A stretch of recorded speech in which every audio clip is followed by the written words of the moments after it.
This video will contain spoilers. In review, Lego Harry Potter 2.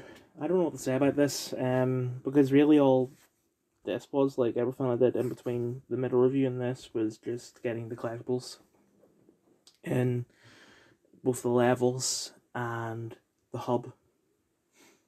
I don't, like, there's just not much to say. The only thing that there is to say is that, like, just randomly glitches started happening, almost as if I turned on a setting for it to happen. Like, I had no problems playing the story, and I had no problems getting the collectibles in the free play, and then about halfway getting through the hub collectibles, all of a sudden, whoever I was playing as, like, I needed the jump to get somewhere, but their jump animation was bugged, so they just sort of, they didn't T-pose, but they stood still as they jumped, and then they started walking without moving their feet, and it would constantly just shuffle on and off. And I've never seen anything that like, I've never encountered a glitch that never happened like that, where it just randomly goes on and off. But I mean, I've already uploaded a video about it, because it's a glitch and that's what I do. So there's nothing to say. So I'm gonna move on. Beginning review, Lego DC Supervillains. I didn't want to get immediately into this because, even though Harry Potter was my first Lego game in 2 months, I think, I knew I was going to get bored quickly. All I wanted to do is play Astrobot, but I didn't have the space for Astrobot. So, I'm playing this. And it's going quite slow. And it could be a mental thing, because I remember when I was playing Lego Marvel Superheroes 2, I didn't like it. And it could have just been the fact that, I played so many Lego games back to back that there just were a few that I didn't enjoy when I played them. Like, I don't remember the order, but say it was Jurassic Park, which I liked, Lego Movie, which I liked, Superheroes, which I liked, Superheroes 2 I didn't like, Ninjago I liked, and I don't know. But I don't know why that's... Oh, yeah. I know what's happened here. At least I think I know.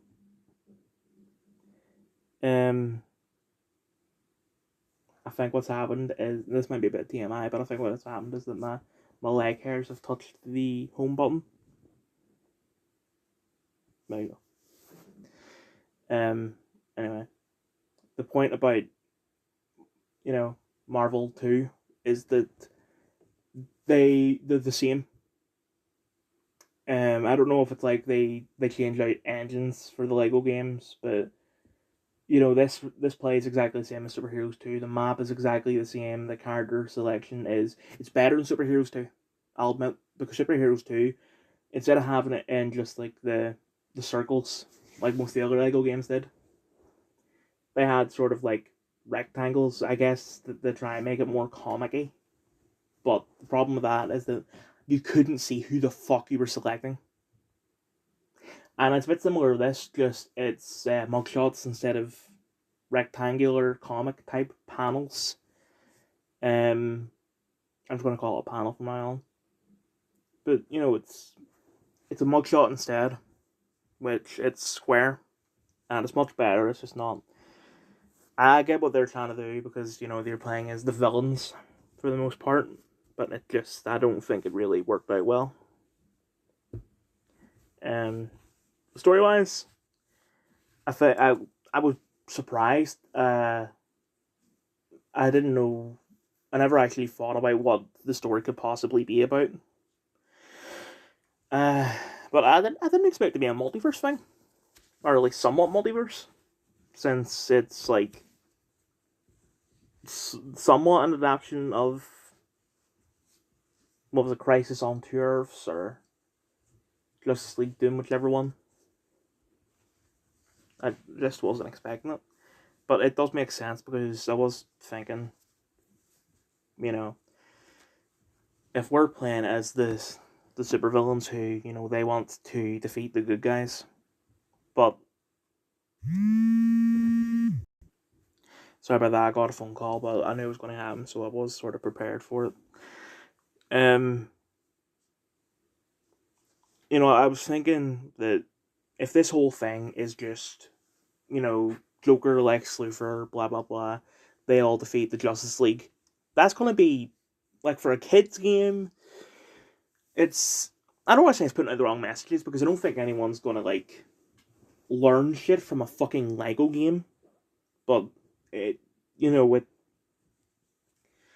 I don't think they would make a thing where the bad guys win.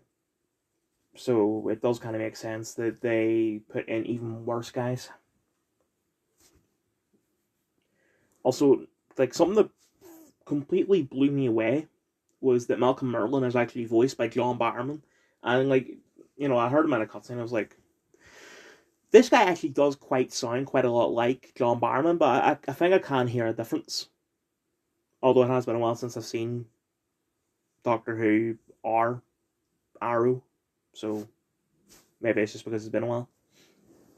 But I looked it up and like I was shocked that it actually was him. I didn't think they would do that. I thought they would have made it more comic accurate. Merlin is like very old and grey and all. I thought they would get someone that sort of voices or well, someone that like would match that. I was expecting it to be like an old man's voice, but no, it was John. And that actually brings back to something.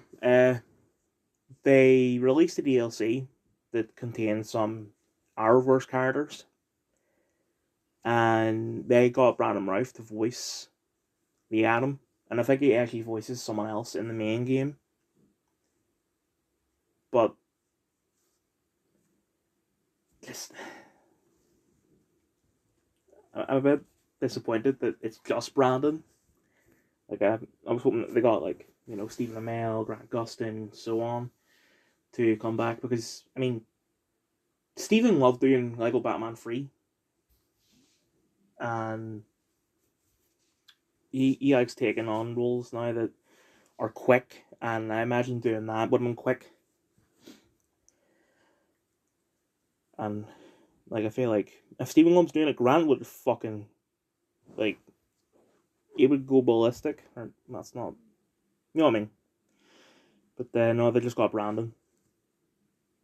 And that's all I'm going to mention about the DLCs because, I haven't played this game before, which means I'm going to have to review each individual DLC, which I do own them. I'm trying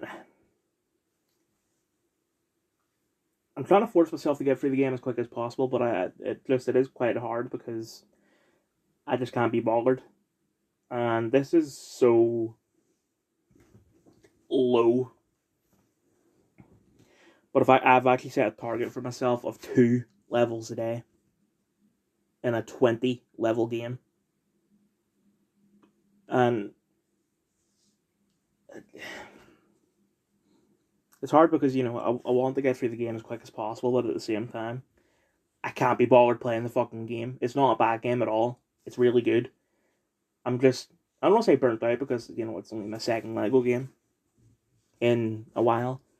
But I don't know.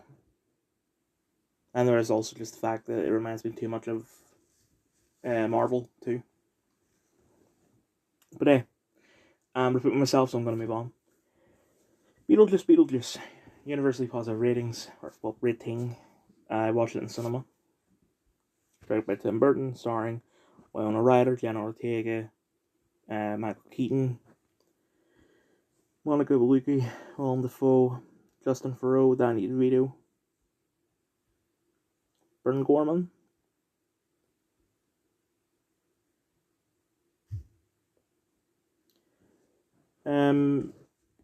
I seen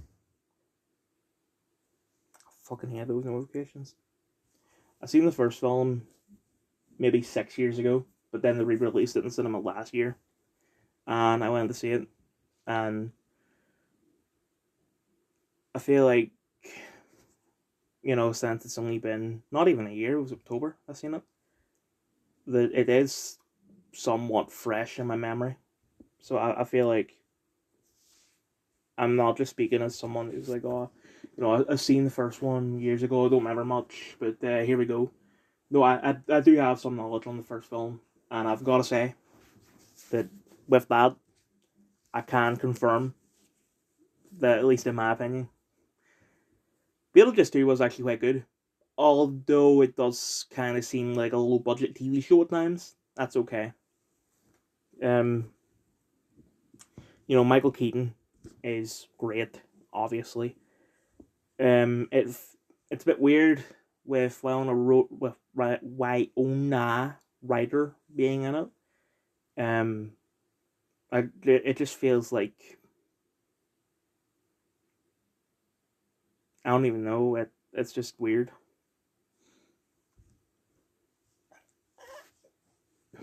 Maybe not. Justin Theroux, seeing him in this is also a bit weird because he grew his hair and he shaved, but somehow him shaving makes him look older. Because I've Mosquito Coast. I only started watching that recently. I did the Shining Girls final review on Thursday, I think. So, and I immediately moved on Mosquito Coast after making that video. So, it's been only a day because I seen this on Friday, and we're on Monday. I just kept on forgetting. Dan Ortega. I feel like she was just cast because of Wednesday, especially with the fact that Winona Ryder is supposed to be her biological mum, and I thought that's fine. Like, as long as her dad is played by someone who is Latino or whatever Jenna Ortega is, I'm not sure. But they show who her biological dad is, and it's also a white guy. I'm not the kind of person that cares about that, but it's just I noticed it and I thought it was quite weird, and it just feels like we're gonna give this to her because we worked together before on something that sort of revitalized Tim Burton's career, and it will just sort of boost the popularity of it because, let's be honest, no one cares about Winona Ryder, even when Stranger Things was quite popular, and even now people don't really like it as much anymore. Justin Theroux, no one cared about. No one watched Mosquito Coast. And The Leftovers was quite a cult show, and people didn't like Iron Man 2. And Michael Keaton, you know, what's the last couple of things he did? Morbius and The Flash. He did Dope Sick as well, but it wasn't as popular because, it's not a superhero thing. So, I feel like they just put her in to add a bit of, I don't want to say star power because everyone else is a fucking star, but just someone who is popular. And also there's a bit where she dances, and it's, I think part of it was actually taken from the dance from Wednesday, which I don't want this to just be like Wednesday season 1.5, And yeah, the characters are different, but they still have their similarities. Not from Jenna's performance, but from just the writing. And it, I would like it to stand out as its own thing rather than being like a sort of thing for Jenna to do in between seasons. Um,